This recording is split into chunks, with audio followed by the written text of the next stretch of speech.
আসসালামু আলাইকুম সম্মানিত দর্শক মণ্ডলী, আজকে আপনাদেরকে একটি বড়দের ফতুয়া কাটিং করে আপনাদেরকে দেখাবো। সহজ ও সুন্দরভাবে আমি দেখানোর চেষ্টা করব ইনশাল্লাহ।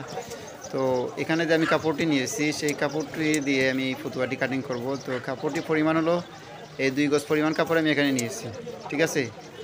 তো দর্শক, ফতুয়াটির যে আমি কাপড়ের বাইশটি করতেছি সেই বাইশটি আমি কীভাবে করি আপনারা মনোযোগ সহকারে দেখেন। এই যে বাইশটি দিয়েছি আমি এখানে, বডি লৌসো আমার 12 ইঞ্চি, 12.5 ইঞ্চি দরকার আমার। এখানে আরও এক্সট্রা 1 ইঞ্চি নিয়ে আমি মূলত আমি কাপড়টি বাইশ করেছি, ঠিক আছে। তো ফতুয়াটির 3টি পার্ট হবে, সামন পার্ট, ব্রেক পার্ট আর হাতার পার্ট। 3টে অংশই আমি কাটিং করব, আপনারা মনোযোগ সহকারে ধৈর্য সহকারে দেখেন। তো দর্শক, এই যে আমি মার্কটি করলাম সেটি হলো নিচের মার্ক, এক্সট্রা সিলের জন্য নিলাম। এখানে লম্বা হলো ফতুয়ার 29 ইঞ্চি, এই শোল্ডার ডাউনের জন্য আমি 2 ইঞ্চি নেব, ঠিক আছে। তারপর আমার 10.5 ইঞ্চি মোহরার জন্য আমি 9.5 ইঞ্চি এখানে মার্কিং করলাম। তো এবার এই 3টি মার্কে আমি সোজা করে টেনে নিব, ঠিক আছে। এই সোজা করে লম্বালম্বি করে টেনে নেওয়ার পর মূলত বাকি যে মাপগুলো আছে আমি আপনাদেরকে দেখানোর চেষ্টা করব। আপনারা বুঝতে কোনো প্রবলেম হবে না, যে আপনারা যে এত সহজভাবে আমি আপনাদেরকে বোঝানোর চেষ্টা করব। এই যে মার্কটি করলাম সেটি হলো ফতুয়ার যে সাইড ফাড়া আছে, সাইড ফাড়া মার্কিংটা আমি করে নিলাম। তো এখন যে আমার এই মাপটি দিব সেটি হলো গলার মাপ, 2.5 ইঞ্চি বরাবর আমি এই ব্যান্ডের জন্য এইভাবে রাউন্ড করে আমি একটি মার্কিং করে নিলাম। আর শোল্ডার হলো 19 ইঞ্চি, 19-এর অর্ধেক হলো 9.5 ইঞ্চি, 9.5 ইঞ্চিতে আমি মার্কটি করলাম, ঠিক আছে। আর বডির টাইট মাপ হলো ফতুয়ার যার জন্য আমি ফতুয়াটি কাটিং করব। বডির টাইট মাপ হলো 36 ইঞ্চি, 36-এর 4/1 9 ইঞ্চি। এখানে আরও 3 ইঞ্চি আমি এক্সট্রা নিলাম লুজের জন্য। তো 9 আর 3 12 ইঞ্চি হয়েছে, ঠিক আছে। ঠিক এই ফাড়া যে এই মার্কটি করেছি, ফাড়া বরাবর আমি 12 ইঞ্চি দিলাম। এখানে পেটের জন্য আমি 12 ইঞ্চি না দিয়ে 11.5 ইঞ্চি দিলাম, 1/2 ইঞ্চি আমি ডাউন রাখলাম, ঠিক আছে, যাতে শেপটা সুন্দর হয়। তো দর্শক, এবার আমি এই যে এই শোল্ডার ডাউন আর মোহরার যে রাউন্ড আমি কিভাবে করতেছি আপনারা একটু ধৈর্য সহকারে দেখেন আর একটু মনোযোগ সহকারে শেখার নিয়তে দেখেন, তাহলে অটোমেটিকলি আমার যে কাটিং, এই কাটিংয়েই আপনারা এই কাটিংটি আয়ত্তে আনতে পারবেন। ফতুয়ার যে কাটিং দেখলেই আপনারা কাটিংটি অটোমেটিকলি আপনার আয়ত্তে চলে যাবে। এখানে ওরা 1/2 ইঞ্চি করে আমি সেলাইয়ের জন্য এক্সট্রা নিলাম। তো সেই দাগটিও আমি এই শেপ কাট দিয়ে করে নিলাম, যাতে আপনারা সহজভাবে বুঝতে পারেন। আমি চাইতেছি যে আপনারা একটু সহজভাবে বুঝেন, ঠিক আছে। আর কাটিংকে আপনারা এই এত হার্ড মনে করবেন না, একটু বোঝার নিয়তে, শিকার নিয়তে আপনারা দেখেন। এখানে আরও যে আমি এক্সট্রা কাপড়টি নিতেছি, এটি মূলত ফাড়ার যে বাঙ্গা হবে, বাঙ্গার জন্য আরও 1 ইঞ্চি কাপড় এক্সট্রা নিতে হয়, তাহলে এই যে বাঙ্গার কাপড়টি বাঙ্গা দিতে সুবিধা হয়। এখানে মোড়ার রাউন্ড শেপ করে নিলাম, ও 10.5 ইঞ্চি মোড়া হয়েছে।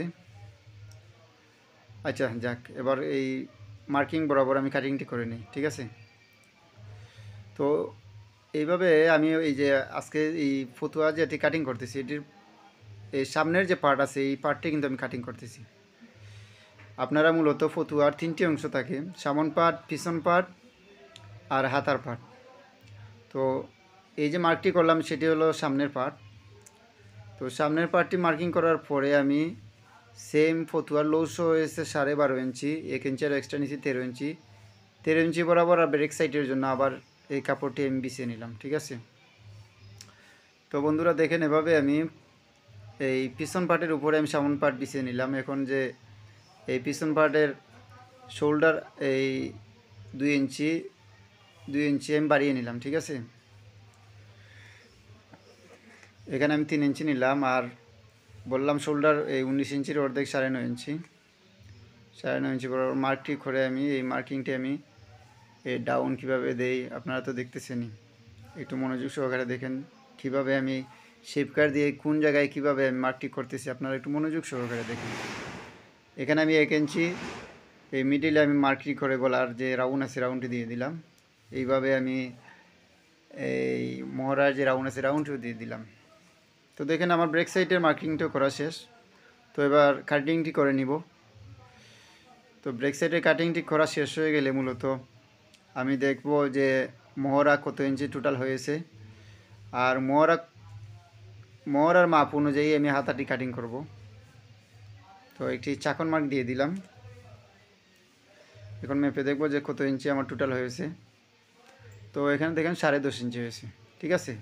তো মূলত 10.5 ইঞ্চি বরাবর আমি এই হাতার যে মোহরা আছে মোহরাটি কাটিং করব। অনেকে আছে যে হাতার মোহরা আর এই বডির মোহরা সেম হয় না, হয়তো ছোটো হয় না হয় বড় হয়। তো আপনারা যদি আচ্ছা, এখানে দেখেন আমি এই যে প্লেটের জন্য আমি 12.5 ইঞ্চিতে দাগ দিতেছি। আর এখানে যে আরেকটি দাগ দিতেছি সেটা হলো তাবিজের যে লম্বা, তাবিজের লম্বা আমি 1.5 ইঞ্চি দিয়েছি।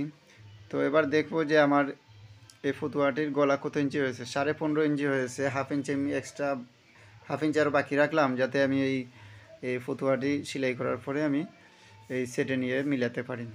এখানে আমি আপনাদেরকে একটু একটা জিনিস খেয়াল করেন, দেখেন আমি এই পকেটটি কীভাবে আমি বসাবো একটু আর্ট করে আপনাদেরকে দেখাইতেছি। এই যে উপরের পকেটটি আমি 8 ইঞ্চি পরে আমি দিব। আর পকেটটির যে চৌড়া হবে 5 ইঞ্চি আর লম্বা হবে 6 ইঞ্চি, ঠিক আছে। এভাবে খুনা ভাঙ্গা দিব, এই যে খুনা ভাঙ্গা। এই মার্কটি শুধু আপনাদের জন্য করতেছি যাতে আপনারা সহজভাবে বুঝতে পারেন যে আমি ফতুয়াটি মূলত বুকের মাঝে একটি পকেট হবে আর নিচে 2টি পকেট 2 পাশে হবে। তো দেখেন এইভাবে আমি আপনাদেরকে একটু আর্ট করে দেখালাম যে পকেটটি কীরকম হবে, ঠিক আছে। আশা করি আপনারা বুঝতে পেরেছেন। তো দর্শক, এবার আমি এই সামন পাট পিছন পাট কাটার পরে আমি যে হাতার জন্য যে সাইডের যে অংশ আছে, সাইডের যে কাপড়টুকু এক্সট্রা রয়েছে সেই এক্সট্রা কাপড়টুকু দিয়ে আমি এই হাতাটি কাটিং করব, ঠিক আছে। হাতার লম্বা হলো 9 ইঞ্চি দেখবো। আর মোহরার জন্য আমার এই যেহেতু 10.5 ইঞ্চি মোহরার জন্য 9.5 ইঞ্চি ম্যাক্সিমাম লাগবে। তো সর্বপ্রথম আমি মুহুরির বাঙ্গার জন্য আমি এখানে এই 1.5 ইঞ্চি বরাবর আমি একটি মার্কিং করে নিলাম। এটা হলো মুহুরির বাঙ্গার যে কাপড়ের জন্য। তারপরে এই হাতার লম্বাটি হলো 9 ইঞ্চি, ঠিক আছে। 9 ইঞ্চি বরাবর একটি মার্কিং করব। উপরে আরও হাফ ইঞ্চি এক্সট্রা রাখবো, তা দেখাইতেছি। আমি শেপ কাট দিয়ে একটু দাগটি সোজা করে নেই। এখন যে দাগটি দিতেছি মার্কিং করতেছি 3 ইঞ্চি, এটা হলো মোহরার ডাউন যেটিকে বলে, ঠিক আছে। আচ্ছা, এখানে মুড়ি হলো 12 ইঞ্চি, 12 ইঞ্চির অর্ধেক হলো 6 ইঞ্চিতে মার্ক করলাম। আরও হাফ ইঞ্চি এক্সট্রা নিলাম সেলাইয়ের জন্য। আর মোহরার সোজাসুজি যে দাগটি দিতেছি এটা হলো 9.5 ইঞ্চি। তো এইভাবে আমি মোহরার মার্ক আর এই মুহুরির মার্ক আমি এই শেপ কাট দিয়ে আমি রাউন্ড করে নিতেছি, ঠিক আছে। আচ্ছা, এখন আমি এই মোহরার চোখ দিয়ে মোহরার যে রাউন্ড আছে রাউন্ডটি দিয়ে দিলাম।